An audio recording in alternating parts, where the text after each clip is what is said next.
Hi dears, welcome to my channel. എല്ലാവരും സുഖമായും സന്തോഷമായിരിക്കുമെന്ന് വിചാരിക്കുന്നു.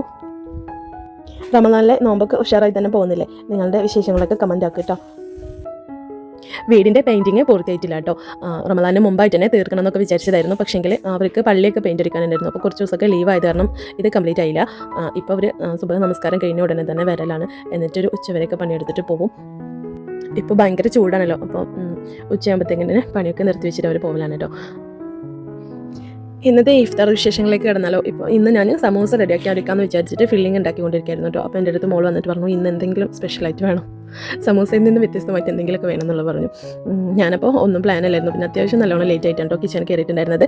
അപ്പോൾ ഇന്ന് അവൾക്ക് വേണ്ടിയിട്ട് ഒരു സ്പെഷ്യലാക്കാമെന്ന് വിചാരിച്ചു. കുറച്ച് സവാളയും ക്യാരറ്റൊക്കെ കട്ട് ചെയ്തിട്ട് ഇതുപോലെ വഴറ്റിയെടുത്തിട്ടുണ്ട്. അതിലേക്ക് ആവശ്യത്തിനുള്ള ഉപ്പും കുറച്ച് കറിയിൽ നിന്ന് എടുത്തിട്ടുള്ള ബീഫാണ് കേട്ടോ. ഇത് കറി വെച്ചിട്ടുള്ള ബീഫിൽ നിന്ന് കുറച്ച് ബീഫ് എടുത്തിട്ട് അതിലേക്ക് ഇട്ട് കൊടുക്കുന്നുണ്ട്. കുറച്ച് മല്ലിയില കൂടെ കട്ട് ചെയ്തിട്ട് എടുത്തിട്ട് ഫില്ലിങ് റെഡിയാക്കി എടുക്കുന്നുണ്ട് കേട്ടോ.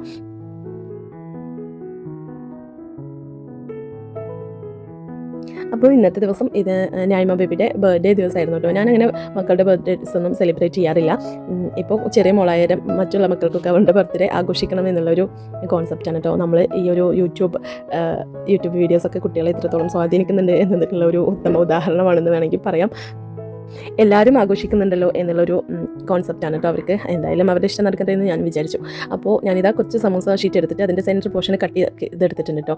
എന്നിട്ട് കുറച്ച് മൈദമാവ് തിക്കായിട്ട് കലക്കിയെടുത്തിട്ടുണ്ട്. അത് വെച്ചിട്ട് ഇതിൻ്റെ ഇതുപോലെയുള്ള ഭാഗങ്ങളൊക്കെ ഒന്ന് ഒട്ടിച്ചു കൊടുക്കുന്നുണ്ട്. എന്നിട്ട് കുറച്ച് ലൂസാക്കി എടുത്തിട്ടുള്ള മൈദമാവ് തന്നെ ഡിപ്പ് ചെയ്തിട്ട് കുറച്ച് ഓട്സിൽ റോൾ ചെയ്തെടുക്കാൻ കേട്ടോ ചെയ്യുന്നത്.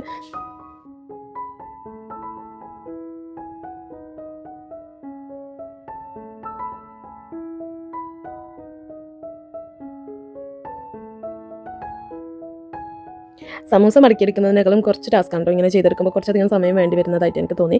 അപ്പോൾ ഞാൻ കുറച്ച് ഇതുപോലെ ആക്കിയെടുത്തിട്ടുണ്ട്. ബാക്കി കുറച്ച് സമൂസ ആക്കിയെടുത്തിട്ടോ. ആ ഒരു ഫില്ലിങ് ഇങ്ങനെ വെച്ചിട്ട് എന്തായാലും രണ്ടും ഡിഫറൻറ്റ് ടേസ്റ്റ് ആയിരുന്നു. ഇതിൽ ഓട്സൊക്കെ വരുന്ന കാരണം വേറൊരു പ്രത്യേക ടേസ്റ്റ് ആയിരുന്നു കേട്ടോ.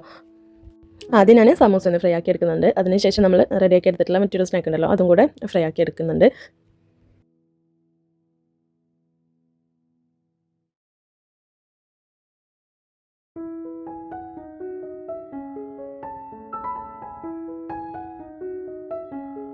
മക്കൾ വെറൈറ്റി ആയിട്ട് എന്തെങ്കിലുമൊക്കെ വേണമെന്ന് പറയുമ്പോൾ നമ്മളെ കയ്യിലുള്ള ഐറ്റംസൊക്കെ വെച്ചിട്ട് അങ്ങോട്ട് വ്യത്യസ്തമായിട്ട് എന്തെങ്കിലുമൊക്കെ ഉണ്ടാക്കിയെടുക്കുക, രൂപം മാറ്റിയെടുക്കുക എന്ന് പറയില്ലേ, അത് തന്നെ.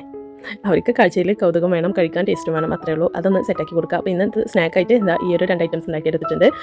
പിന്നെ കഴിക്കാനായിട്ട് നീർദോശയാണ് റെഡിയാക്കി എടുത്തിട്ടുണ്ടായിരുന്നത്. കുറച്ച് നീർദോശയും അതുപോലെ ബീഫ് കറിയും പിന്നെ നമ്മൾ സമൂസയും ഇതിന് എന്താ പേരിടുക ഓട്സ് വെച്ചിട്ടുള്ള ഈ ഒരു സംഭവം ഉണ്ടാക്കിയെടുത്തിട്ടുണ്ട്. പിന്നെ അപ്പുറത്തുനിന്ന് കുറച്ച് കഞ്ഞി കൊടുത്തിട്ടുണ്ടായിരുന്നു കേട്ടോ, നോമ്പ് കഞ്ഞി.